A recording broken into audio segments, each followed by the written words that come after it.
fil awashil awakhir fil ashril awakhir min Ramadan atau kama qala, carilah kamu Lailatul Qadar ini pada 10 malam terakhir di dalam bulan Ramadan. Bila 10 malam terakhir tu? Hak kita ngaji hari malam hari ganjil. Hari ganjil 21, 23, 25. Kalau nak detail lagi, buka kitab I'anah At-Talibin. Buka kitab I'anah At-Talibin, syarah kepada Fathul Mu'in. Pengarah dia Al-Malibari tulis secara detail. Kalau malam ni Lailatul Qadar malam ni. Kalau jumpa malam ni Lailatul Qadar dia malam ni. Dalam kitab tu lah. Tapi kita ambil belakalah daripada 1 Ramadan tiba-tiba masuk 20 Ramadan, nak gila malam ni ada, malam ni tak ada, rugilah kitanya. Munggu 1 Ramadan lagi kita duduk semaya, kita terus InsyaAllah mudah-mudahan kita akan mendapat Lailatul Qadar. Jadi Al-Quran ini diturunkan jumlatan wahidatan, sekaligus daripada Lauh Mahfuz.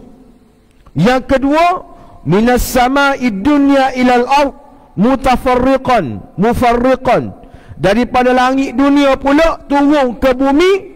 Hak ni orang panggil beransur-ansur, cetek. Bila, berapa lama? Fi muddati 23 sanah, selama 23 tahun. Lama 23 tahun ni. Daripada langit dunia turun ke bumi, iaitu kepada siapa? Rasulullah sallallahu alaihi wa alihi wasallam melalui Jibril alaihi salam. Berapa lama? 23 tahun. 23 tahun ni.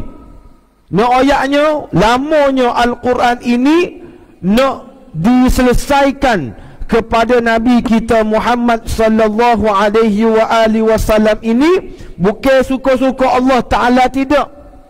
Bukan saja-saja Allah Ta'ala berkuasa. Boleh bagi sekaligus kepada Rasulullah, dia boleh. Tetapi ada sebab dia. Ada orang panggil punca dia. Dia ada orang panggil sebab lah kenapa Allah Subhanahu wa ta'ala menurunkan sebagaimana 23 tahun. Disebut dalam kitab ni juga hikmatu nuzulil Qur'ani munajjaman. Hikmah kenapa Allah Ta'ala menurunkan Al-Quran itu beransur-ansur. Mesti ada sebab dia. Kenapa? Yang pertama sekali, tasbitu qalbin nabiyyi amama azal musyrikin. Antaranya iaitu nak menetapkan, nak menguatkan hati baginda sallallahu alaihi wa alihi wasallam berhadapan dengan orang musyrikin. Nak berdepan dengan orang musyrik ni, Allah Ta'ala bagi kekuatan kepada baginda sallallahu alaihi wa alihi wasallam supaya tidak takut. Bayangkan adik kakak, Allah Ta'ala menurunkan wahyu kepada Nabi kita di saat penduduk-penduduk Mekah tak pernah dengar, tak pernah terbayang bahawasanya Nabi ni nak bawa agama baru bagi dia. Tak pernah kita tak pernah cerita. Supaya COVID-19 lah, kita tak cerita pun ada COVID ni. Mari-mari tu gak kena pakai mask, kena jarak, macam-macam. Kejut, tiba-tiba mari dengan kejut. Lagu tu juga penduduk-penduduk Mekah, dia tidak tergambar Nabi ni nak bawa ajaran baru, iaitu ajaran Islam. Hak mana ajaran Nabi hak bawa ni tak boleh sembah patung berhala. Sedekah dia ni yak dulu lagi duduk sembah patung berhala, duk buat patung, duk sembah patung. Tiba-tiba mari ajaran Muhammad ni suruh hapus patung berhala. Ni bukan benda biasa, benda yang luar biasa. Memerlukan kepada orang panggil kekuatan, memerlukan kepada semangat. Sebab tu kita baca dalam sirah Nabawiyah bagaimana dakwah Rasulullah sallallahu alaihi wa alihi wasallam ini cukup getih. Memberi inspirasi kepada kita. Kita lihat bagaimana Nabi mengambil masa selama 3 tahun dalam dakwah secara sembunyi. Dia panggil dakwah sirriyah. Dakwah sirriyah Nabi ni mengambil masa 3 tahun. Bukannya sebulan, bukannya 2 bulan, tetapi mengambil masa selama 3 tahun. Bara yang lama mengambil masa 3 tahun. Berapa ramai hak peluk agama Islam 3 tahun tu? Dalam sirah Nabawiyah sebut tidak lebih daripada 40 orang. 3 tahun. 3 tahun Nabi berdakwah secara sembunyi, tidak lebih daripada 40 orang hak peluk agama Islam. Yang pertama siapa hak peluk agama Islam? Sayyidatina Khadijah binti Khuwailid, isteri dia. Yang kedua, sepupu baginda Sayyidina Ali bin Abi Talib. Yang ketiga, anak angkat baginda, iaitu Zaid bin Harithah. Orang yang keempat, Abu Bakar As-Siddiq radhiyallahu ta'ala anhu. Lepas tu barulah masuk Islam orang lain. Bilal bin Rabah, Abdul Rahman bin Auf. Siapa lagi? Khabbab ibnul Arad. Ramai, lebih kurang 40 orang. Di peringkat awal dakwah Nabi sallallahu alaihi wasallam, yang Allah Ta'ala gelar pokok ni as-sabiqunal awwalun. Berapa lama Nabi mengambil masa? 3 tahun berdakwah kepada penduduk Mekah secara sembunyi. Dakwah 3 tahun, Allah Ta'ala menurunkan ayat Al-Quran, menurunkan wahyu yang seterusnya. Wa anzir ashiratakal aqrabin. Berilah peringatan kepada orang yang dekat dengan kamu. Maka Nabi faham itu adalah dakwah secara jahriyah, dakwah secara terang-terangan. Maka masa itulah Allah Ta'ala menurunkan wahyu kepada Nabi. Kerana apa? Kerana nak berhadapan dengan musyrikin Mekah, dengan ancamannya, dengan macam-macam cara yang dilakukan oleh musyrikin Mekah kepada baginda sallallahu alaihi wasallam. Sebab tu Allah Ta'ala menurunkan wahyu ini munajjaman, mutafarriqan, beransur-ansur, kerana nak memberi kekuatan kepada Nabi sallallahu alaihi wasallam apabila berhadapan dengan musyrikin Mekah. Jadi Al-Quran ini, adik kakak muslimin dan juga muslimat yang dirahmati Allah, mengambil masa selama 23 tahun. 23 tahun ni gapo ada di dalam Al-Quran? 23 tahun ni gapo yang ada di dalam Al-Quran? Yang pertama, kita kena tahu banyak ayat-ayat yang ada di dalam Al-Quran ini. Kita boleh, masa kita ngaji dulu, dia terbahagi kepada 2. Banyak-banyak ayat Al-Quran yang ada dalam Quran ni, 1236 ayat ni, hanya ada 2 sahaja jenis ayat. Yang pertama dia panggil surah Makkiyah, surah Makkiyah. Yang kedua dia panggil surah Madaniyah. Makkiyah ini surah yang diturunkan sebelum hijratul Rasul sallallahu alaihi wasallam, walaupun dia turun selain daripada Mekah. Tu dia panggil surah Makkiyah. Surah yang diturunkan sebelum berlakunya hijratul Rasul sallallahu alaihi wasallam, sama ada di Mekah ataupun di mana-mana tempat yang lain. Jadi dalam surah Makkiyah ini, ataupun ayat yang diturunkan sebelum berlakunya hijratul Rasul ini, gaperia isi kandungnya dia. Bila kita baca ayat-ayat tersebut, dia ada berkenaan dengan janji-janji baik yang Allah Ta'ala sebut, dan juga janji-janji buruk yang Allah Ta'ala janjikan kepada orang yang ingkar kepada arahan Allah. Peringatan dan juga berita gembira dan perkara yang Allah Ta'ala janji di akhirat kelak. Ini kandungan surah Makkiyah yang Allah Subhanahu wa Ta'ala turun sebelum berlakunya hijratul Rasul sallallahu alaihi wasallam. Berapa banyak ayat ni? 4,475 ayat. Berapa banyak ayat Makkiyah? 4,475 ayat.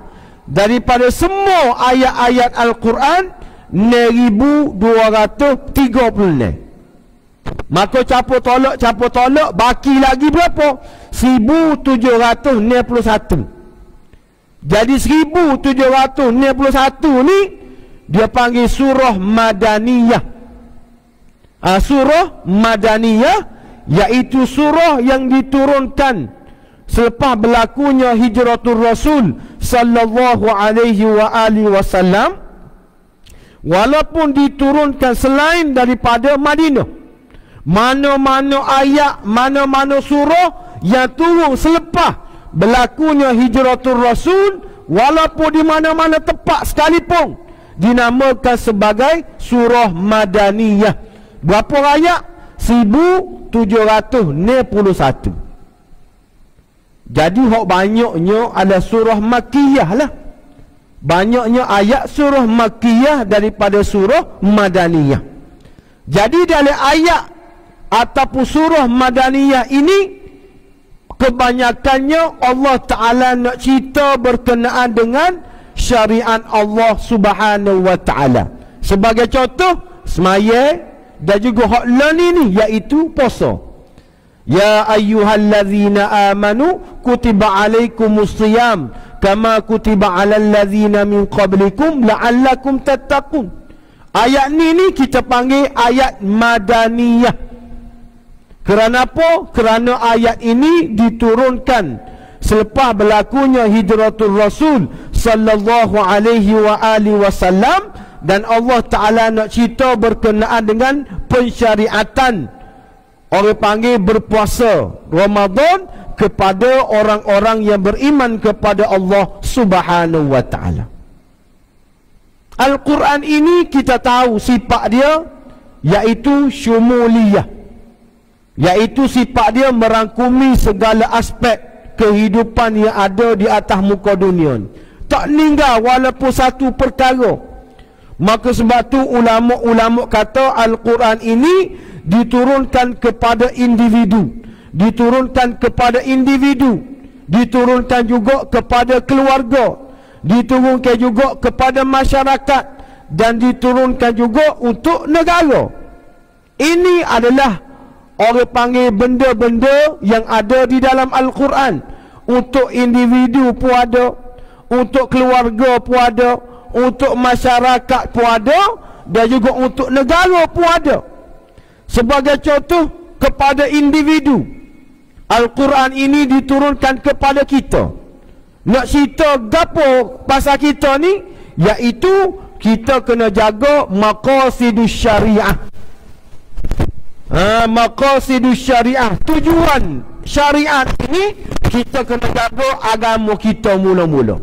Hifzuddin. Yang kedua, kita kena jaga nyawa kita, hifzun nafs. Yang ketiga, kita jaga harta kita, hizbu an-nasab, hizbul mal. Yang keempat, kita kena jaga keturunan kita, hifzun nasab. Yang kelima, kita kena jaga hifzul aql. Jadi maqasidus syariah ini bagaimana kita nak jaga dia? Dengan kita melaksanakan syariat Allah Subhanahu wa Ta'ala. Sebab tu nak jaga agama, Allah Ta'ala larang orang Islam ni murtad, wal'iyadha billahi min zalik. Nak jaga jiwa, Allah Ta'ala melarang berlakunya pembunuhan, bunuh sama sendiri sebab nak jaga jiwa. Allah Ta'ala melarang kita ni orang panggil mencuri harta orang lain untuk jaga harta kita. Allah Ta'ala suruh kita ni jaga keturunan, iaitu Allah Ta'ala melarang kita menghampiri zina. Lepas tu Allah Ta'ala larang kita untuk, Allah Ta'ala suruh kita jaga akal kita, iaitu Allah Ta'ala larang kita mendekati perkara-perkara yang mabuk, minuman-minuman yang memabukkan. Itu nak jaga individu kita. Jadi dalam Al-Qurannya nak orang panggil nak jaga diri kita. Ulama-ulama maqasidus syariah dia tambah lagi, iaitu hifzul amni, iaitu jaga keamanan.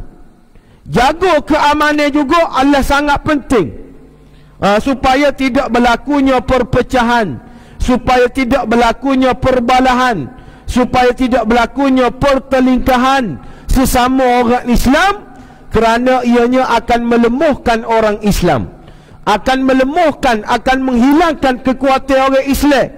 Maka sebab itu hifzul amni ni kita kena jaga sungguh-sungguh.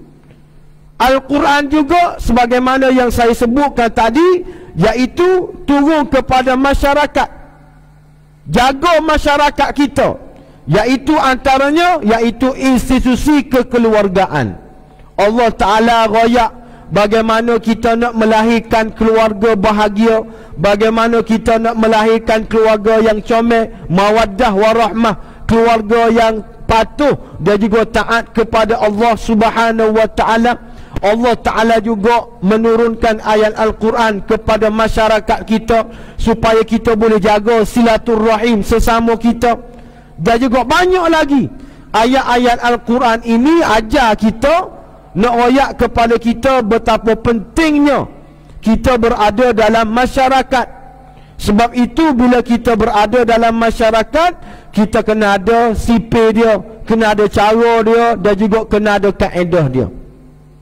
Begitu juga Allah Ta'ala turunkan kepada negara, bagaimana cara meretahnya, bagaimana kaedah nak meretahnya, kena ikut syariat Allah Ta'ala, kena ikut hukum hakam Allah Subhanahu wa Ta'ala, kena jadi pemimpin yang adil, pemimpin yang orang panggil bersikap adil, bersikap bertanggungjawab dan juga sebagainya. Segala-galanya ada di dalam Al-Quran. Sebab itu adik kakak yang dirahmati Allah Subhanahu wa Ta'ala, Al-Quran ini cukup penting untuk kita mengambil iktibar dan juga pengajaran di atas apa yang kita baca. Alhamdulillah kita sini ni kita ada Tok Ime, orang panggil Tok Ime Arab lah. Tok Ime Arab daripada Mesir ko? Daripada Mesir ko? Daripada Mesir. Alhamdulillah daripada Mesir. Jadi bacaan dia sedap dengan tajwidnya, dengan lagunya, maka hak lebih baik laginya kita kena faham. Kita kena faham maksud hak dia baca, kita kena faham gapo hak kita baca, barulah kita rasa jelira, barulah kita rasa suka, kita rasa sedapnya bila kita memahami ayat-ayat Al-Quran ni. Jangan kita dengar lagu dia saja, jangan kita terpesona dengan lagu dia saja, tapi hak lebih baiknya kita faham gapo hak Tok Ime dok baca, gapo hak Tok Ime dok royak. Kerana apa? Kerana ianya menjadi panduan kepada kita. Itu pentingnya Al-Quran ini, bukan semata-mata untuk kita baca, tetapi untuk kita fahami dan untuk kita hayati benda-benda yang ada di dalam Al-Quran. Maka 3 kala hak ambo royak tadi itu, iaitu turun kepada individu, turun kepada keluarga, turun kepada masyarakat ini. Maka kita lihat bagaimana kita boleh buat kesimpulan. Kita boleh buat kesimpulan daripada individu tadi kepada masyarakat tadi, kepada keluarga tadi. Kita boleh buat kesimpulan bahawasanya kandungan Al-Quran ini boleh di orang panggil terjemahkan, boleh kita bahagikan kepada 3 skop penting. Yang pertama iaitu Al-Quran ini nak royak berkenaan dengan tauhid, berkenaan dengan tauhid, mengesakan Allah Subhanahu wa Ta'ala, nak orang panggil nak mengesakan Allah Ta'ala dan melarang manusia daripada melakukan syirik kepada Allah Subhanahu wa Ta'ala. Bagaimana cara kita nak beriman kepada Allah, beriman kepada Rasul, beriman kepada malaikat. Lebih kurang kata tak, isi kandungnya Al-Quran ini iaitu berkenaan dengan rukun Islam. Rukun Islam yang ada dalam Al-Quran ini yang pertama iaitu tauhid, berkenaan dengan rukun Islam. Percaya kepada Allah, percaya kepada malaikat, percaya kepada Rasul, percaya kepada Alkitab, percaya kepada hari akhirat, dan juga qada dan juga qadar. Sebab itu hadirin hadirat muslimin dan juga muslimat yang dirahmati Allah, bayangkan bagaimana 40 orang sahabat-sahabat baginda tadi hak didakwah oleh Rasulullah, ditarbiyah oleh Rasulullah selama 3 tahun. Mereka boleh berhadapan dengan musyrikin Mekah yang jumlahnya sangat-sangat ramai. 40 orang lebih kurang berhadapan dengan musyrikin Mekah yang berada di Mekah.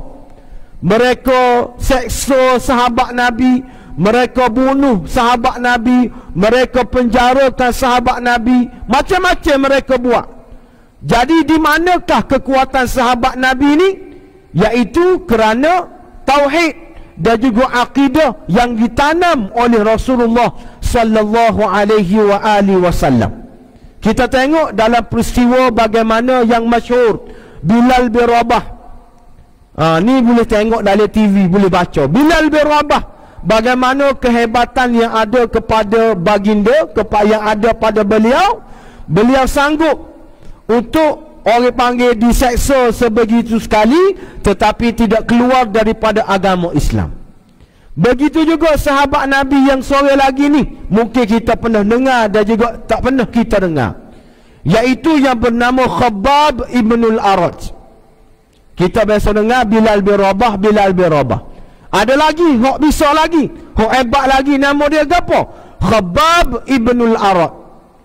Khabbab ini kita baca dalam sirah Nabawiyah bagaimana teruknya dia diseksa, bagaimana teruknya dia diberi ujian oleh Allah. Belakang dia ni tak ada tempat comel. Dengan paruk gotu, dengan paruk go ni penuh belakang dia ni diseksa oleh musyrikin Mekah kerana beliau mempertahankan agama Islam. Ni hebatnya Khabbab ibnul Arad. Pada suatu hari disebut dalam kitab Riyadhus Salihin. Kalau kita baca kitab Riyadhus Salihin, tak silap hamba dalam babul istiqamah. Babul istiqamah ataupun babul sabr. Itu ya, cerita Khabbab ibnul Arad. Dia mari jumpa dengan Nabi sallallahu alaihi wasallam. Dia mari jumpa dengan Nabi masa tu Nabi sedang berehat di tepi Kaabah. Dia mari jumpa dengan Nabi. Dia kata, ala tad'u lana, ala tastansiru lana. Wahai Rasulullah, mu tak saya tolong kau kami, mu tak saya tolong berdoa kau kepada kami.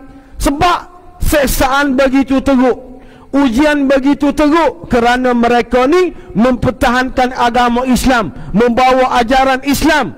Kenapa kamu tidak berdoa kepada Allah? Kenapa kamu tidak bantu kami? Khabbab mengadu kepada baginda sallallahu alaihi wasallam. Paruk belakang dia ni. Maka bila Nabi dengar permintaan daripada Khabbab ibnul Arad, Nabi kata, qad kana man qablakum. Orang-orang yang terdahulu, umat-umat yang terdahulu, ada di kalangan mereka yang ditangkap dan mereka ditanam ke dalam tanah dan mereka digergaji sehingga terbelah dua. Orang dulu mereka ditangkap oleh musuh mereka dan mereka ditanam ke dalam tanah, separuh tubuh mereka, dan mereka dibelah sehingga terbelah dua. Orang dulu. Dan ada di kalangan mereka yang digergaji sehingga luruh habis, kulit-kulit tinggal tulang sahaja. Nabi cerita kepada Khabbab, orang dulu Khabbab, aku nak ayat kamu. Bahasa Kelantan mudah. Orang dulu kena dibelah sehingga terbelah dua. Dia ada di kalangan mereka yang digergaji sehingga luruh kulit-kulit, tetapi mereka tidak mengadu kepada Nabi mereka. Mereka tidak merintih kepada Nabi mereka. Walakinnakum tasta'jilun. Tapi mu ni Khabbab, Nabi kata tasta'jilun. Mu ni orang hok gaduh, orang hok lorak. Tu setara Khabbab. Penuh dah belakang ni. Nabi kata mu ni lorak lagi. Nak royaknya gapo? Nak royaknya kena sabar. Kita kena sabar, kerana ini adalah ujian daripada Allah Ta'ala. Orang lain berat lagi dulu, demo lain berat lagi dulu, tapi mu ni sikit je. Sikit pun kalau kena kita menopak lah. Tapi Nabi kata mu ni walakinnakum tasta'jilun. Wahai Khabbab ibnul Arat, mu ni orang yang lorak, orang yang gaduh. Ni Khabbab ibnul Arat, tapi dia mu ni istiqamah dengan agama Islam. Mereka tetap dengan agama Islam. Mereka tidak lari. Istilah lah ni gak lopak lah. Dia tidak lopak, dia tidak lari, dia tak isi borel lah ni. Dia kau istiqamah dengan Nabi sallallahu alaihi wasallam. Walaupun macam-macam tawaran yang diberikan kepada mereka, tetapi mereka tetap istiqamah. Sebab apa? Tauhid tadi. Tauhid agama Allah, akidah mereka kuat. Qul huwallahu ahad, Allahus samad, lam yalid wa lam yulad wa lam yakul lahu kufuwan ahad. Macam-macam lagi. 3 tahun Nabi ajar demo ni. Nabi buat usrah, Nabi buat program, Nabi buat liqah fikri, Nabi buat macam-macam. Mana? Rumah Khabbab, rumah Al-Arqam bin Abi Al-Arqam. Sebab tu adik kakak yang dirahmati Allah, kita ni berada di akhir zaman. Kita ni berada di akhir zaman. Akhir zaman ni ujian macam-macam. Ujian macam-macam. Kalau kita, akidah kita tidak kuat, orang panggil pegangan agama kita tidak kuat, kita akan jadi tak tahu gimana. Banyaklah duit setara mana pun, kayalah setara mana pun, tapi kalau pegangan agama kita tak ada, maka kita akan cabut. Sebab tu kita di akhir zaman ini, kita kena jaga molek agama kita, kita kena jaga molek akidah kita supaya tidak cabut. Tak cabut tu bagaimana?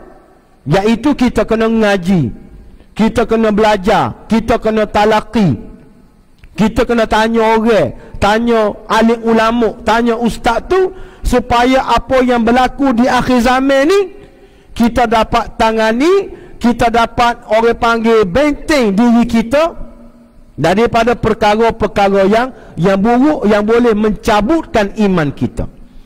Yang kedua yang ada juga di dalam Al-Quran ini adalah bidang syariat. Mula-mula tauhid, yang kedua syariat. Syariat sebagaimana yang hamba sebut tadi, persyariatan solat, persyariatan orang panggil puasa dan juga sebagainya. Pendek kata gak rukun Islam lah. Rukun Islam hak kita belajar ada 5 perkara tu, itu adalah daripada yang ada di dalam Al-Quran, iaitu berkenaan dengan syariat. Dengan syariat, puasanya, semayanya, zakatnya, hajinya. Sebab tu kita kena belajar. Kena belajar khususnya berkenaan dengan semaya. Semaya ni perkara yang sangat-sangat penting, basic. As-salatu imanuddin. Ni kita dengar sama-sama dah. Cuma kena ada cara dan juga kena ada kaedah bagaimana kita nak semaya dengan cara yang betul, nak semaya dengan orang panggil kaedah yang betul. Ambo dengan maaf lah, ambo nak sebut, kita dalam bab semaya ni, kita tengok kadang-kadang orang kita ni bukan sini tempat lain. Kadang-kadang orang kita ni dia suka tewah dengan tu imam. Tewah dengan tu imam. Tewah tu bukan tewah baca derah dok, tu imam baca derah, dia baca derah tidak. Iaitu dia duduk bergaduh, duduk ikut orang panggil tu imam, tidak sempurna lagi pergerakan solat dia tu, kita duk gerak dah. Kita duk gerak dah. Tu imam baru, tu imam qiyam. Contoh, tu imam Allah nak rokok, kita rokok sekali dengan tu imam. Sepatutnya kita nak rokok ni Allahu Akbar, tu imam bar, tu rokok baru kita turun. Sami Allahu liman hamidah, dah tu baru kita gerak. Ni tu imam sami Allah, dia pun sami'ah juga. Jadi akhir sekali duduk sekali dengan tu imam semua. Jadi semaya yang sempurna ni kita kena sudah dulu. Orang panggil apa? Intiqalat tu iman tu. Sami Allahu liman hamidah, barulah kita bangun untuk iktidal. Allahu akbar, bar tu iman sujud tu baru kita gerak untuk sujud. Kadang-kadang kita tak perasan. Tak apa, tak ada masalah, kita cuba. Sini amo tak jumpa lagi, sana amo maya beres sini. Tempat lain. Amo dah perhati-perhati nak lorak nak pergi mana. Kadang-kadang tu sebab dia terikut. Allahu akbar, sami Allahu liman hamidah. Kadang-kadang hak tempat teruk lagi dia lorak pada tu imam.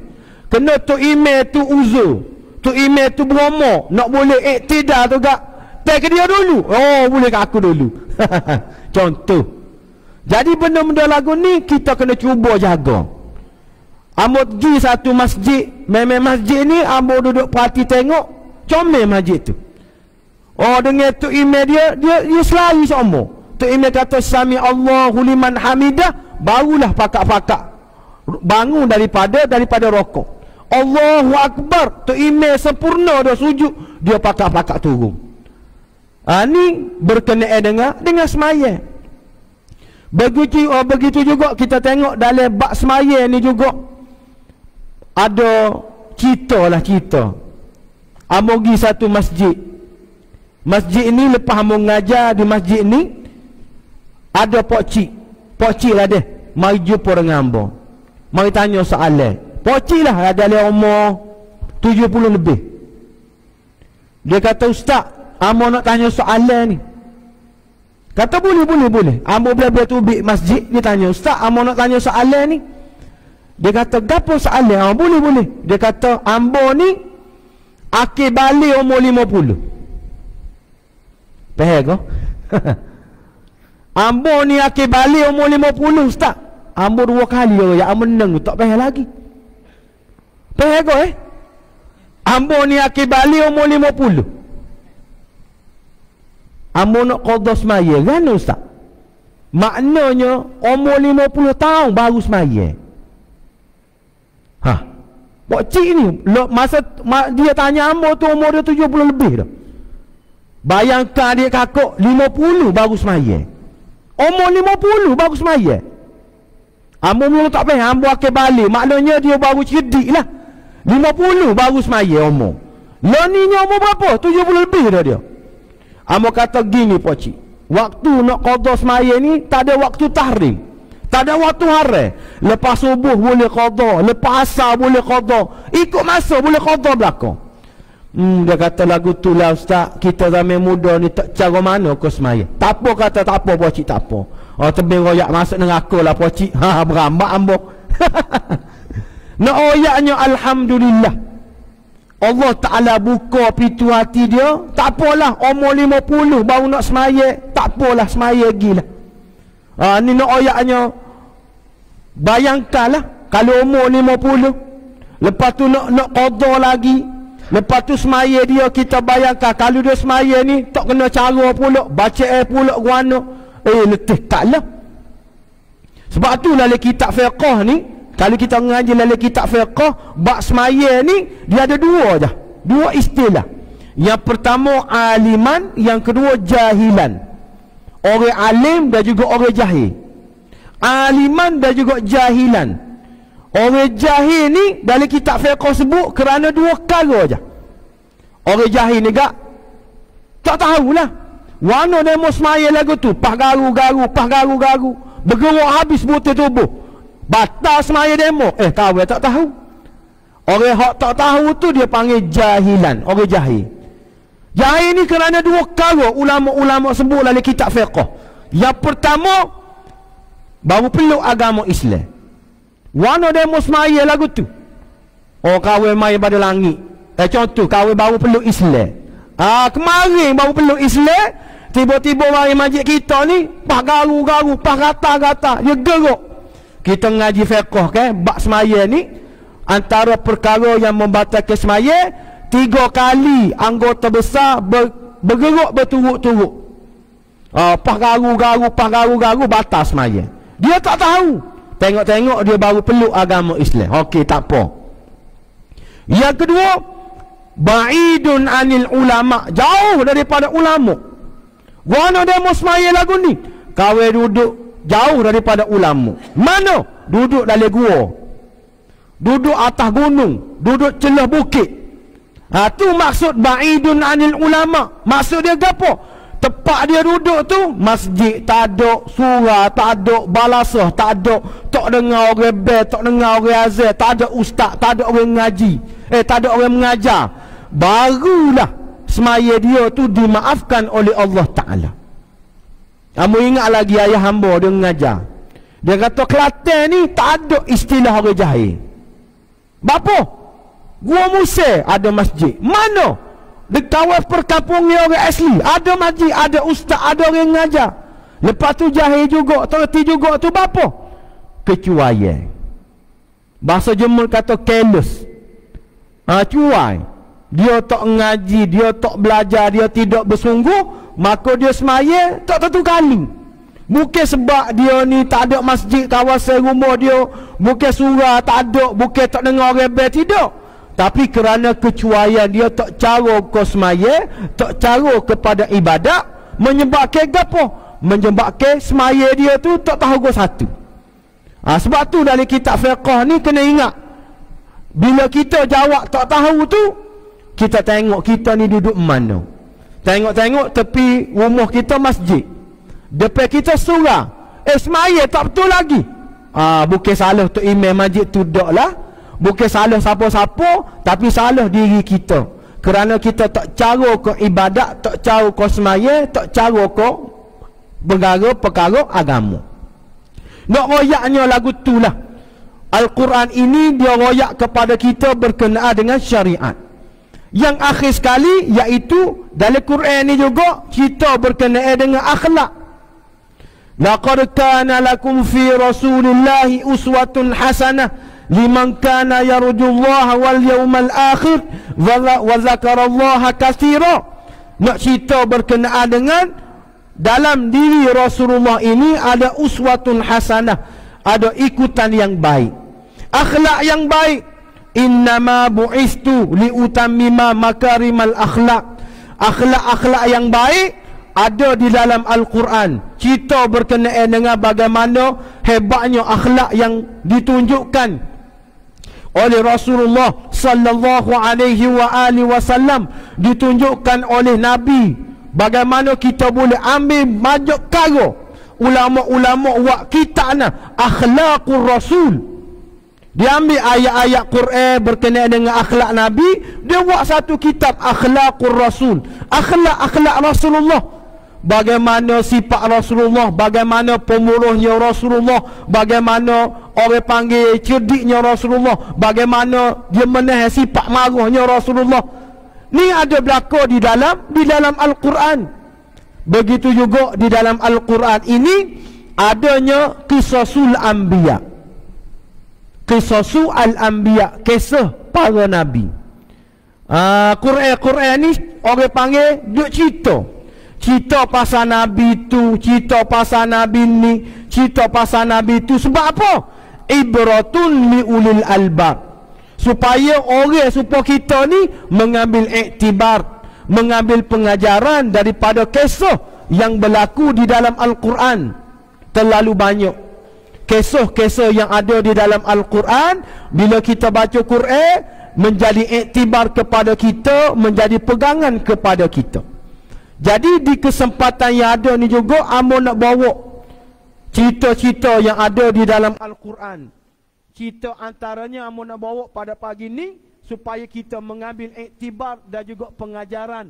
Bukan semata-mata kita boleh ngaji pasal nuzulul Al-Quran, kita juga nak ngaji barang-barang yang ada dalam Quran. Iaitu berkenaan dengan cerita Fir'aun. Fir'aun ni berlawan dengan Nabi Musa alaihi salam. Amba tak saya ambil daripada awal, nak ambil ngelah tu. Orang panggil kalau episod terakhir. Kalau episod dia 100, amba nak ambil episod 100. Kalau start mula-mula kak pukul 8 tak siap ni. Jadi Fir'aun ni kita tahu kemuncak dia nak marah kepada Nabi Musa ni, dia itu dia kejar Nabi Musa. Ni kita nak ambil ni ibratul li ulil albab. Kita nak ambil pengajaran daripada cerita nabi-nabi yang ada dalam Quran. Dia ambak Nabi Musa. Dia ambak Nabi Musa, siapalah Nabi Musa ni terperangkap. Allah Ta'ala sebut di dalam Al-Quran, falamma taral jam'an qala ashabu Musa inna la mudrakun. Dalam Quran sebut, ketika mana Fir'aun ni ambak tentera-tentera Nabi Musa, maka Nabi Musa terperangkap. Inna la mudrakun.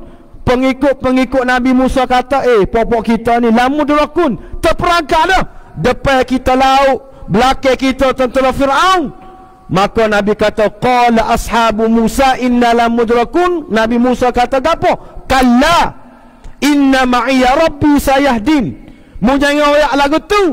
Kalla, mu jangan royak lagu tu, wahai pengikut-pengikutku. Inna ma'iya rabbi sayahdin. Allah Ta'ala ke tolong kita.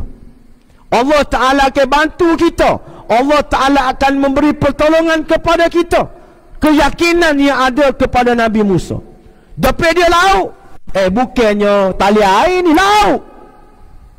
Tak apa, mu jangan bimbang. Allah Ta'ala ke tolong kita. Allah Ta'ala ke bantu di kita. Maka apa yang berlaku?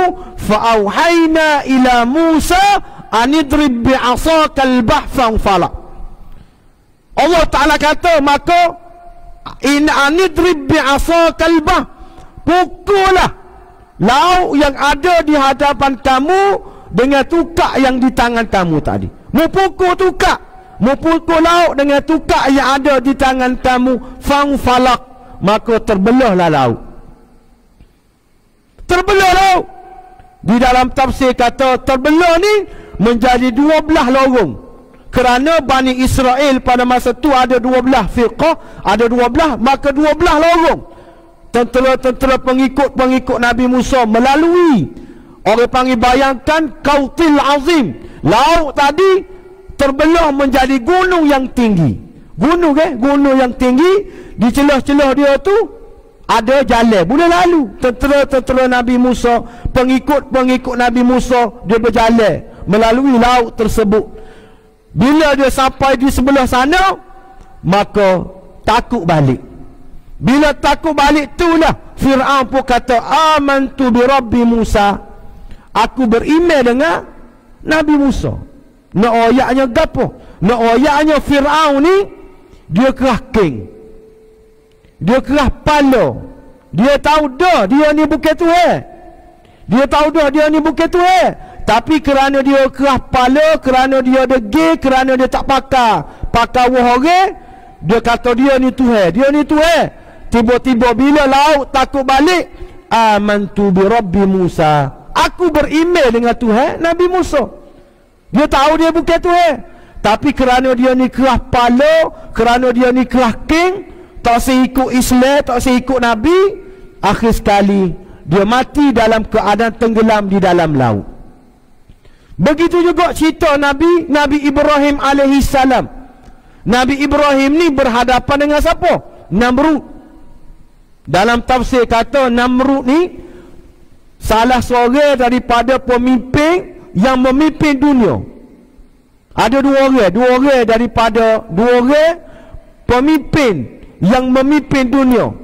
Yang pertama Namrud, yang kedua Bukhtanasar. Ni raja Rom. Ni daripada kafir. Dua orang daripada Islam ni siapa? Nabi Sulaiman alaihi salam dan juga Zulkarnain. Hak ada dalam suratul Kahfi. Hak ni pak orang ni dia memerintah dunia dia seorang aja. Hebat tak hebat. Hak Islamnya siapa? Nabi Sulaiman alaihi salam dan juga siapa? Yang kedua Bukhtanasar. Hebat tak hebat Nabi Sulaiman ini, dia bergerak dengan apa? Bergerak dengan angin. Dia bergerak dengan angin. Dia berjalan pergi mana-mana, dia gerak dengan angin. Sebulan perjalanan orang biasa mengambil masa dia ni hanya sekali gerak je. Sekali dia gerak, jauh tak jauh dia mengambil masa sebulan orang biasa jalan. Ni hebatnya tak hebatnya Iskandar, orang panggil Nabi Sulaiman alaihi salam. Okey. Namrud kita tahu Dia kalah berhadapan dengan Nabi Ibrahim alaihissalam. Dia kalah. Fabuhital ladzi kafar. Tengango-ngango Namrud kerana kalah hujah dengan Nabi Ibrahim alaihissalam. Maka gapo hak Namrud buat? Namrud minta pengikut-pengikut dia kumpul kayu api untuk bakar Nabi Ibrahim. Dalam tafsir sebut, besar tak besar kayu api, besar tak besar api, buruh hak lalu di atas langit tu jatuh. Oh, besar tak besar api tu, buruh hak duduk di langit tu jatuh sebab panasnya api.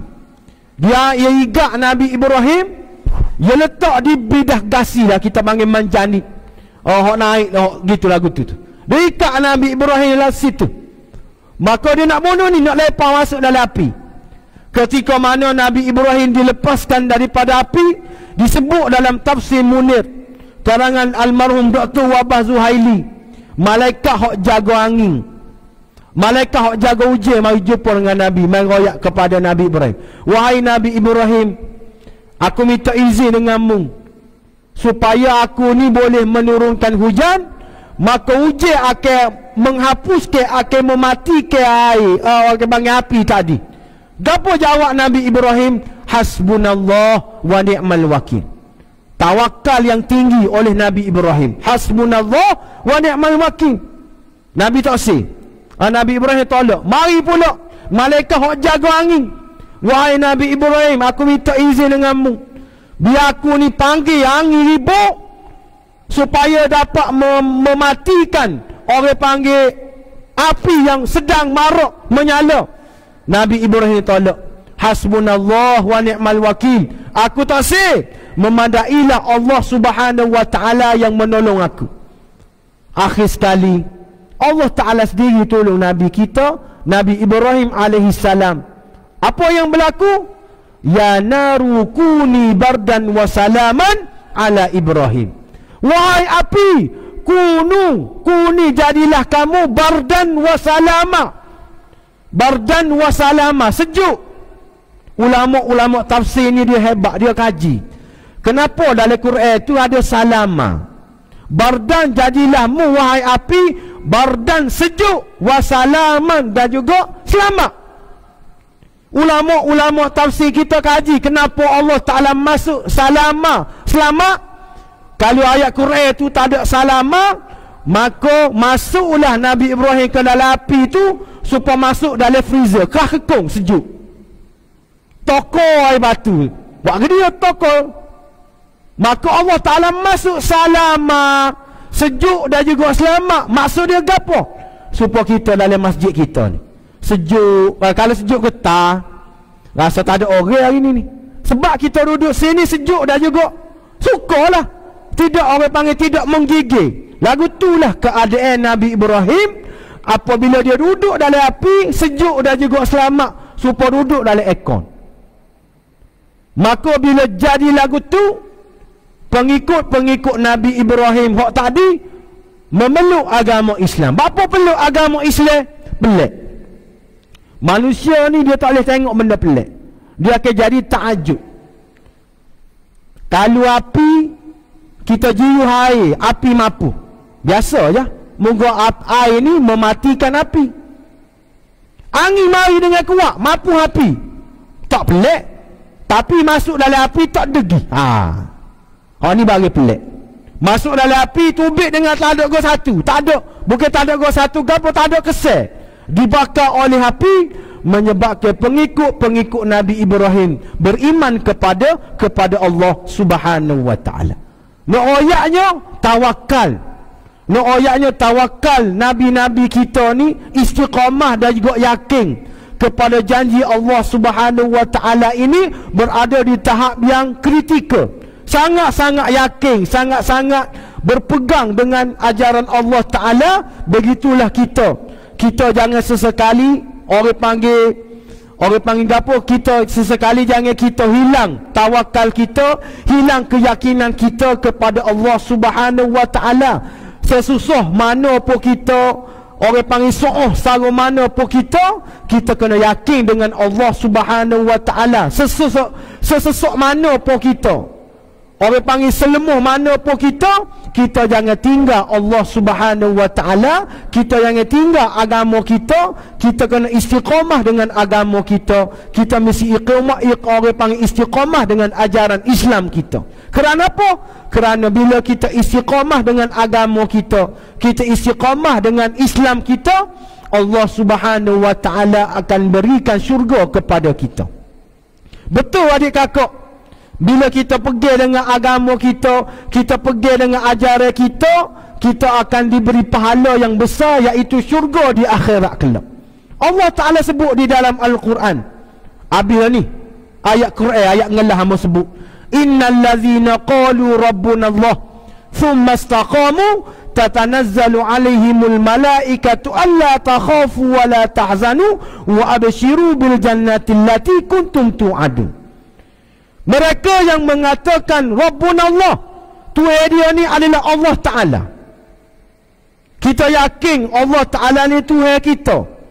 Thumma istaqamu, kemudian dia istiqamah dengan agama Islam, istiqamah dengan ajaran Islam, istiqamah dengan isi kandungnya Al-Quran. Dia istiqamah, dia tidak lari, dia tidak rayuk, dia straight istiqamah dengan ajaran Allah Ta'ala. Maka tatanazzalu alaihimul malaikah, maka malaikat akan turun jumpa dengan dia. Dalam tafsir Munir karangan Dr. Wabah Zuhaili, malaikat akan turun ni dalam 3 keadaan. 3 keadaan malaikat akan mai jumpa dengan kita. Yang pertama, indal mauti, ketika mana kita mati, malaikat mai jumpa dengan kita. Yang kedua, fil qabri, kita duduk dalam kubur, malaikat mai jumpa dengan kita. Yang ketiga, indal ba'si, ketika mana manusia bangkit daripada alam kubur, malaikat mai jumpa dengan kita ni. Dia kata gapo? Allah takhafu, wahai Adnan bin Wazir, Allah takhafu, mu jangan takut dengan kematian. Wala tahzanu, mu jangan sedih dengan kematian ini. Kerana apa? Kerana aku mari jumpa denganmu ni. Wa abshiru bil jannah, aku nak ayat khabar gembira kepada kamu, iaitu gapo? Al jannati allati kuntum tu'adun, syurga yang Allah Ta'ala janjikan kepada kamu. Bapa Allah Ta'ala janji syurga? Kerana atas dunia itu dia letih, kerana dia istiqamah, letih jaga agama dia. Orang dia buat gotu, orang dia buat benda haram, tapi kita istiqamah jaga, tak si buat benda-benda tak comel. Kita jaga diri kita jaga keluarga kita. Maka orang lagu ni Allah Ta'ala wa abshiru bil jannati allati kuntum tu'adun, Allah Ta'ala janjikan syurga kepada orang lagu ni. Sebab itulah adik kakak yang dirahmati Allah, kalau kita nak syarah lagi, nak royak lagi gak banyak lah, iaitu kelebihan-kelebihan yang Allah Ta'ala berikan kepada kita.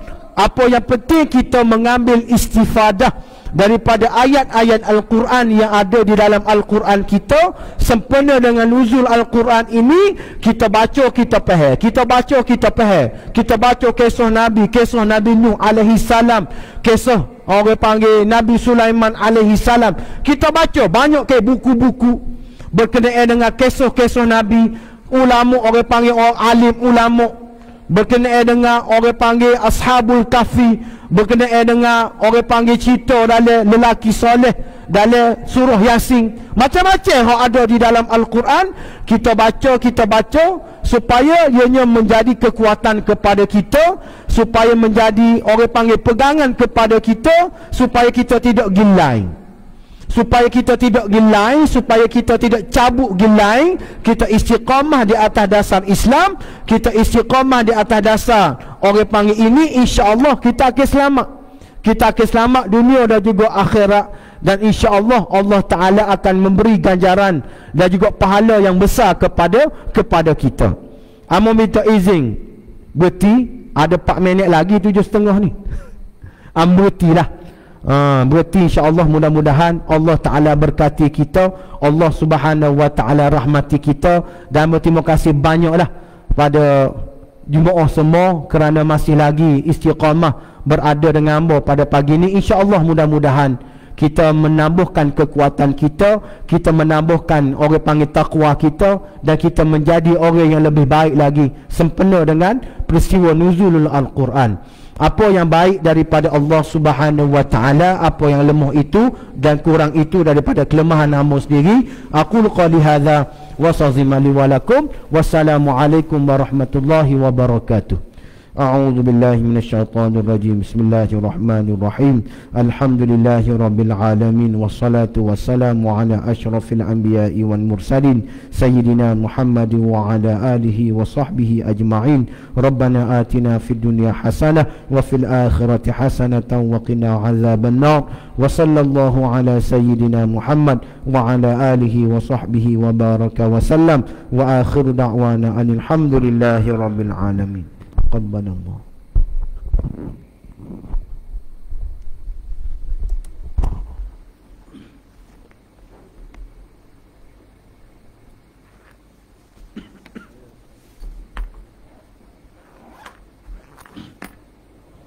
Terima kasih kepada Al-Fadhil Ustaz Adnan Syekh Wazir dengan kuliah yang begitu banyak ilmu kita dapat pagi ni. Tuan-tuan sekalian, ada soal lagi. Oh gaduh kita nak klik. Bini sore tu. Ambonya lepas pada 15 Ramadan ni nak bawa Syekh Harap jalan ke rumah-rumah. Jadi siapa-siapa dia nak ajak Syekh Harap ni buka puasa rumah dia, kena maklum kat ambo dia juga kepada Tok Bila. Kita nak atur jadual. Jadi dia ni buka puasa di masjid ya, dia duk kenal masjid Kadak. Jadi kapur Kadak ni tak kenal. Jadi kita nak buat jalan siapa dia nak lebih kenal lah Syekh kita ni. Deh. Maklumlah kat ambo kita atur jadual lah siapa dia nak ajak Syekh buka puasa. Tapi ustaz lah kena ada juga, bukan Syekh Harap saja. Apa dia nak terjemah? Deh. Nak minta sudu kicap berat lah.